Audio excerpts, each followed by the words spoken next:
हाय दोस्तों, हम जानेंगे पॉलिटी के कुछ महत्वपूर्ण क्वेश्चनों के बारे में जो आजकल एग्जाम में पूछे जा रहे हैं। सबसे पहले हम कल के उन दो प्रश्नों का आंसर जानेंगे। प्रश्न संख्या 1, संविधान की प्रस्तावना के बारे में कौन सा कथन सही है? इसके ऑप्शन है। ए, समाजवादी धर्मनिरपेक्ष शब्द 1950 में लागू संविधान के अंग नहीं थे। बी, उक्त शब्द 1977 के संशोधन द्वारा जोड़े गए। सी, उक्त शब्द 1985 के संशोधन द्वारा जोड़े गए। डी, उक्त शब्द संविधान की प्रस्तावना के अंग नहीं है। इसका सही आंसर है ए, यानी कि समाजवादी धर्मनिरपेक्ष शब्द 1950 में लागू संविधान के अंग नहीं थे। प्रश्न संख्या 2, भारतीय संविधान का कौन सा भाग संविधान की आत्मा कहलाता है? इसके ऑप्शन है। ए, मूल अधिकार। बी, राज्य के नीति निर्देशक तत्व। सी, उद्देशिका। डी, संवैधानिक उपचारों का अधिकार। इसका सही आंसर है सी, यानी कि उद्देशिका। अब चलते हैं आज के प्रश्नों की ओर। प्रश्न संख्या 1, निम्नलिखित में से किसने भारतीय संविधान की प्रस्तावना को हमारे संप्रभु प्रजातांत्रिक गणतंत्र की जन्म कुंडली कहा? इसके ऑप्शन है। A, Jawaharlal Nehru. B, Vallabh Bhai Patel. C, B R. Ambedkar. D, K M. Munshi. इसका सही आंसर है डी, यानी कि के.एम. मुंशी। अगला प्रश्न, संविधान को एक पवित्र दस्तावेज किसने कहा है? इसके ऑप्शन है। ए, बी.आर. अम्बेडकर। बी, महात्मा गांधी। सी, दीनदयाल उपाध्याय। डी, मोहम्मद अली जिन्ना। इसका सही आंसर है ए, यानी कि बी.आर. अम्बेडकर। अगला प्रश्न, निम्नलिखित में से किस वाद में उच्चतम न्यायालय ने धारणा प्रस्तुत की कि उद्देशिका संविधान का भाग है? इसके ऑप्शन है। ए, यूनियन ऑफ इंडिया बनाम डॉक्टर कोहली। बी, बनारसी दास बनाम state of UP. C, Bombay बनाम union of India. D, Malak Singh बनाम स्टेट ऑफ पंजाब। इसका सही आंसर है सी, यानी कि बम्बई बनाम यूनियन ऑफ इंडिया। अगला प्रश्न, निम्नलिखित विवादों में से किसमें सर्वोच्च न्यायालय ने प्रस्तावना को भारतीय संविधान की मौलिक संरचना का भाग स्वीकार किया? इसके ऑप्शन है। ए, बेरुबारी विवाद। B, A K. गोपालन विवाद।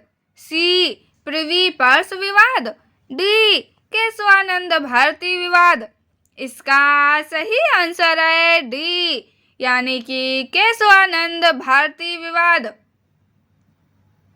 अगला प्रश्न, भारतीय संविधान की प्रस्तावना में जिन आदर्शों एवं उद्देश्यों की रूपरेखा दी गई है उनकी व्याख्या की गई है?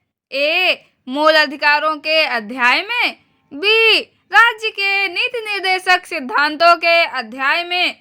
सी, मूल अधिकारों, राज्य के नीति निर्देशक सिद्धांतों एवं मौलिक कर्तव्यों के अध्याय में। डी, संविधान के पाठ में कहीं नहीं। इसका सही आंसर है सी, यानी कि मूल अधिकारों, राज्य के नीति निर्देशक सिद्धांतों एवं मौलिक कर्तव्यों के अध्याय में। अगला प्रश्न, निम्नलिखित में से कौन एक भारतीय संविधान के उद्देश्यों को प्रतिबिंबित करता है? इसके ऑप्शन है। ए, मौलिक अधिकार। बी, संविधान की प्रस्तावना। सी, राज्य के नीति निर्देशक तत्व। डी, संसद। इसका सही आंसर है बी, यानी कि संविधान की प्रस्तावना। अगला प्रश्न, भारत के संविधान की उद्देशिका में कितने प्रकार के न्याय की व्यवस्था की गई है? इसके ऑप्शन है ए 2, बी 3, सी 1, डी 4। इसका सही आंसर है बी यानी कि 3। अगला प्रश्न, भारत के संविधान के उद्देश्यों में से एक के रूप में आर्थिक न्याय का किसमें उपबंध किया गया है? इसके ऑप्शन है ए उद्देशिका और मूल अधिकार, बी उद्देशिका और राज्य के नीति निर्देशक तत्व, सी मूल अधिकार और राज्य के नीति निर्देशक तत्व, डी उपरोक्त में से किसी में नहीं। इसका सही आंसर है बी यानी कि उद्देशिका और राज्य के नीति निर्देशक तत्व। अगला प्रश्न, निम्न में से कौन सही है? इसके ऑप्शन है ए सामाजिक समानता संविधान में प्रत्याभूत नहीं है, बी देश में सामाजिक समानता पहले से ही विद्यमान थी, सी सामाजिक समानता संविधान में प्रत्याभूत है, डी उपरोक्त में से कोई नहीं। इसका सही आंसर है सी यानी कि सामाजिक समानता संविधान में प्रत्याभूत है। अगला प्रश्न, निम्नलिखित में से कौन सा राज्य का सबसे महत्वपूर्ण तत्व है? ए ध्वज, बी राजधानी, सी संप्रभुता, डी शासनाध्यक्ष। इसका सही आंसर है सी यानी कि संप्रभुता। अगला प्रश्न, भारत की संप्रभुता के संबंध में निम्नलिखित में से कौन सा कथन सही है? एक, भारत राष्ट्रमंडल का सदस्य है। 2, राष्ट्रमंडल की सदस्यता के कारण भारत की संप्रभुता कम हो जाती है।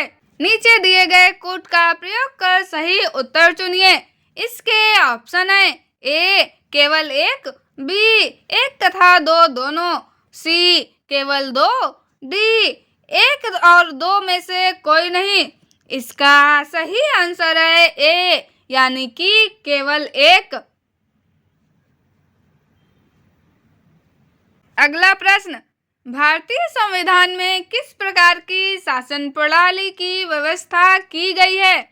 इसके ऑप्शन है ए लोकतंत्रात्मक, बी अध्यक्षात्मक, सी संसदात्मक, डी अर्धलोकतंत्रात्मक। इसका सही आंसर है सी यानी कि संसदात्मक। अगला प्रश्न, संसदात्मक शासन व्यवस्था में ए न्यायपालिका का कार्यपालिका पर नियंत्रण होता है, बी कार्यपालिका का न्यायपालिका पर नियंत्रण होता है, सी कार्यपालिका का विधायिका पर नियंत्रण होता है, डी विधायिका का कार्यपालिका पर नियंत्रण होता है। इसका सही आंसर है डी यानी कि विधायिका का कार्यपालिका पर नियंत्रण होता है। अगला प्रश्न, सर्वप्रथम संसदात्मक सरकार किस देश में आरंभ की गई? इसके ऑप्शन है ए ग्रेट ब्रिटेन में यानी कि यूके में, डी बेल्जियम में, सी फ्रांस में, डी स्विट्जरलैंड में। इसका सही आंसर है ए यानी कि ग्रेट ब्रिटेन में यानी कि यूके में। अगला प्रश्न, निम्नलिखित में से कौन सी भारतीय संविधान की विशेषता नहीं है? इसके ऑप्शन है ए संसदात्मक सरकार, बी अध्यक्षात्मक सरकार, सी स्वतंत्र न्यायपालिका, डी संघात्मक सरकार। इसका सही आंसर है बी यानी कि अध्यक्षात्मक सरकार। अगला प्रश्न, भारत में संसदीय प्रणाली की सरकार है क्योंकि ए लोकसभा जनता द्वारा प्रत्यक्ष रूप से निर्वाचित होती है, बी संसद संविधान का संशोधन कर सकती है। सी, राज्यसभा को भंग नहीं किया जा सकता। डी, मंत्रिपरिषद लोकसभा के प्रति उत्तरदायी है। इसका सही आंसर है डी, यानी कि मंत्रिपरिषद लोकसभा के प्रति उत्तरदायी है। अगला प्रश्न, संसदीय स्वरूप के शासन का प्रमुख लाभ यह है कि ए, कार्यपालिका और विधानमंडल दोनों स्वतंत्र रूप से कार्य करते हैं। बी, यह नीति को निरंतरता प्रदान करता है और यह अधिक दक्ष है। सी, कार्यपालिका विधानमंडल के प्रति उत्तरदायी बना रहता है। डी, सरकार के अध्यक्ष को निर्वाचन के बिना नहीं बदला जा सकता। इसका सही आंसर है सी, यानी कि कार्यपालिका विधानमंडल के प्रति उत्तरदायी बना रहता है। अगला प्रश्न, निम्नलिखित कथनों में से उस एक को चुनिए जो मंत्रिमंडल स्वरूप की सरकार के अंतर्निहित सिद्धांत को अभिव्यक्त करता है। इसके ऑप्शन है ए, ऐसी सरकार के विरुद्ध आलोचना को कम से कम करने की व्यवस्था जिसके उत्तरदायित्व जटिल है तथा उन्हें सभी के संतोष के लिए निष्पादित करना कठिन है। बी, ऐसी सरकार के कामकाज में तेजी लाने की क्रियाविधि जिसके उत्तरदायित्व दिन प्रतिदिन बढ़ते जा रहे हैं। सी, सरकार के जनता के प्रति सामूहिक उत्तरदायित्व को सुनिश्चित करने के लिए संसदीय लोकतंत्र की एक क्रियाविधि। डी, उस शासनाध्यक्ष के हाथों को मजबूत करने का एक साधन जिसका जनता पर नियंत्रण हंसोन्मुख दशा में है। इसका सही आंसर है सी, यानी कि सरकार के जनता के प्रति सामूहिक उत्तरदायित्व को सुनिश्चित करने के लिए संसदीय लोकतंत्र की एक क्रियाविधि। अगला प्रश्न, राष्ट्रपति पद्धति में समस्त कार्यपालिका की शक्तियां निहित होती हैं। ए, राष्ट्रपति में। बी, कैबिनेट में। सी, व्यवस्थापिका में। डी, उच्च सदन में। इसका सही आंसर है ए, यानी कि राष्ट्रपति में। अगला प्रश्न, भारत में राजनीतिक व्यवस्था के मूलभूत लक्षण हैं। एक, यह एक लोकतांत्रिक गणतंत्र है। दो, इसमें संसदात्मक रूप की सरकार है। तीन, सर्वोच्च सत्ता भारत की जनता में निहित है। चार, यह एक एकीकृत शक्ति का एक प्रावधान करती है। नीचे दिए गए कूट में से सही उत्तर का चयन कीजिए। इसके ऑप्शन है ए, 1 और 2। बी, 1, 2 और 3। सी, 2, 3 और 4। डी, सभी चारों। इसका सही आंसर है बी, यानी कि 1, 2 और 3। अगला प्रश्न, निम्नलिखित में से कौन सी विशेषता भारतीय राजतंत्र की नहीं है। इसके ऑप्शन है ए, एक संविधान संगत सरकार। बी, लोकतांत्रिक सरकार। सी, विधि का शासन। डी, सत्तावादी सरकार। इसका सही आंसर है डी, यानी कि सत्तावादी सरकार। अगला प्रश्न, केंद्र सरकार और राज्य सरकारों को प्राधिकार प्राप्त होता है। ए, भारतीय संविधान से। बी, भारत के राष्ट्रपति से। सी, भारत के प्रधानमंत्री से। डी, भारत की संसद से। इसका सही आंसर है ए, यानी कि भारतीय संविधान से। अगला प्रश्न, निम्नलिखित कथनों पर विचार कीजिए तथा नीचे दिए गए कूट से सही उत्तर चुनिए। कथन ए, भारत एक लोकतांत्रिक देश है। कथन आर, भारत का अपना एक संविधान है। इसके ऑप्शन है ए तथा आर दोनों सही हैं तथा आर ए की सही व्याख्या है। बी, ए तथा आर दोनों सही हैं लेकिन आर ए की सही व्याख्या नहीं है। सी, ए सही है परंतु आर गलत है। डी, ए तथा आर दोनों गलत हैं। इसका सही आंसर है बी, यानी कि ए तथा आर दोनों सही हैं, लेकिन आर ए की सही व्याख्या नहीं है। अगला प्रश्न, निम्न में से कौन सुशासन की विशेषता नहीं है?